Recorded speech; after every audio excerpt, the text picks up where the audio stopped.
the ancient Greeks, when they thought of their map, they thought of the shape of the sea, not the shape of the land.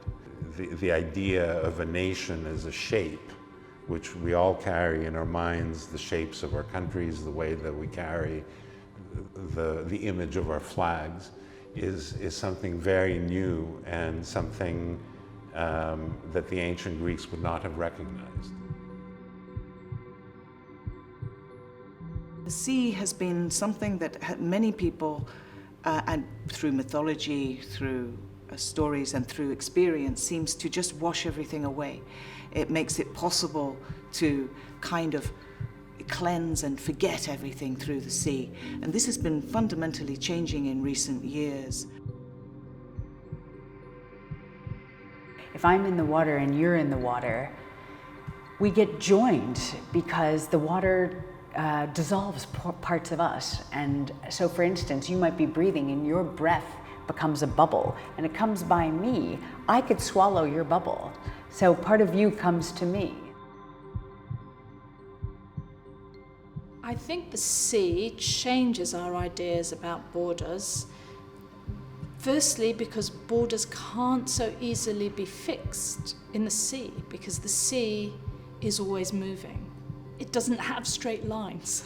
It's not really susceptible to the kinds of straight line imaginaries that I think borders like to draw all over the world. Seafront is an excellent place to open a conversation about what the commons are, because it's only when we get to the details that a lot of issues of inclusion or exclusion, private or public property, that can start to be debated. Because the sea is such an amazing natural resource, everybody wants to be part of it, everybody wants to access it. Many of the legal forms that today dominate our world were born actually at sea. But also many resistances were born at sea. Internationalism was born at sea. An international labor force was also born at sea. You know, the merchant ship would bring together many different nationalities, many different people, laborers and workers from many different nations. And that was the first laboratory of international labor consciousness. If we look at the world from the sea, rather than firm land, the fact that movement is the rule, not a dangerous anomaly or exception, becomes evident. The sea is constant movement. The sea is unbounded. The sea is openness.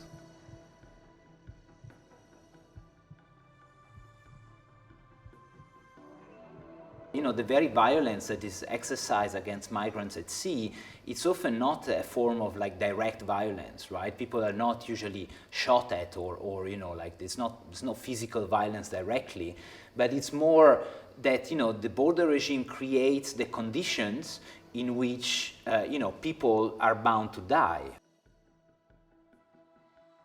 When we fragment the landscape, when we fragment the sea, we're also fragmenting and transforming entire communities' social practices that had been developing for decades and that we're currently suddenly putting a rupture on their organic development.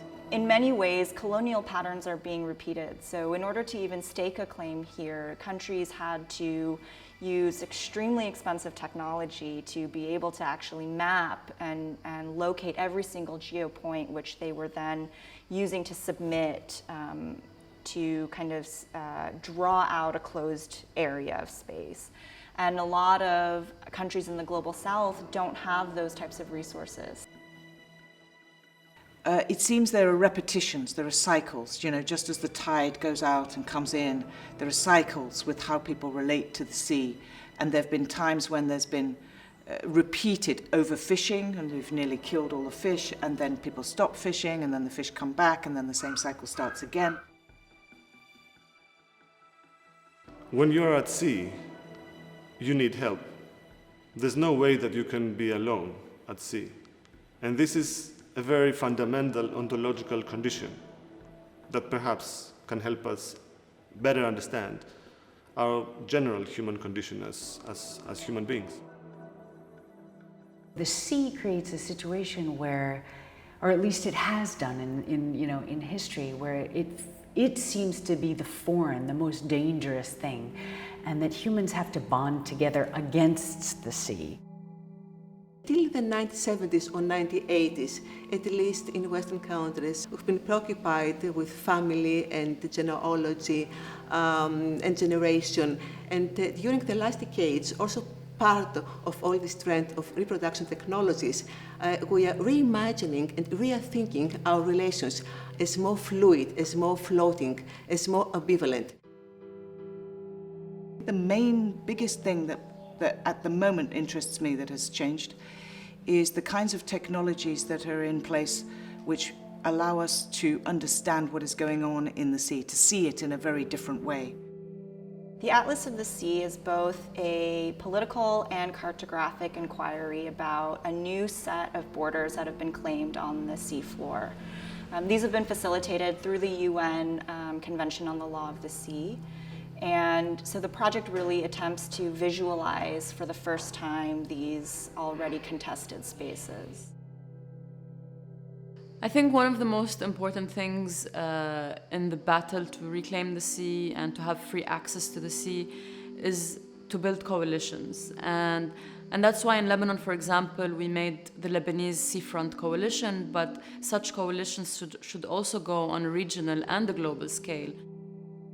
Finally, there's been an extraordinary multiplication of non-governmental rescue vessels who have taken to the sea to make up for the lethal absence and the lethal retreat of state means of rescue. You know, we often imagine the sea as this kind of liquid and empty kind of expanse, right? And I think our work also shows that in fact there are rather than be a lawless space, it's a space where you have a proliferation of different legal regimes and jurisdictional zones, right? And it's often the overlap and the conflicts between these different jurisdictions that is what allows states to refrain from, saving migrants. One of the things that I'm interested in is, which actually was to some extent inspired by looking at the ships and the boats that were coming and going on the sea because of the refugee crisis, was not only the people coming from the east, but the people coming from the west to offer something or to escape something which I think we don't understand, but which I think is worth observing. My long-term vision is that we have to move away from international borders, from having borders at all, and we need to be able to move to free movement of people, and actually also away from the concept of citizenship itself.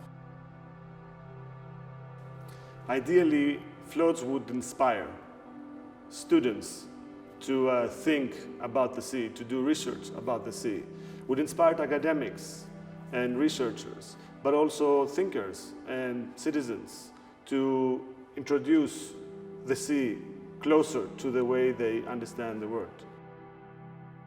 To create the sea as a utopia means to work with people and create political communities that can make the sea as that kind of a space.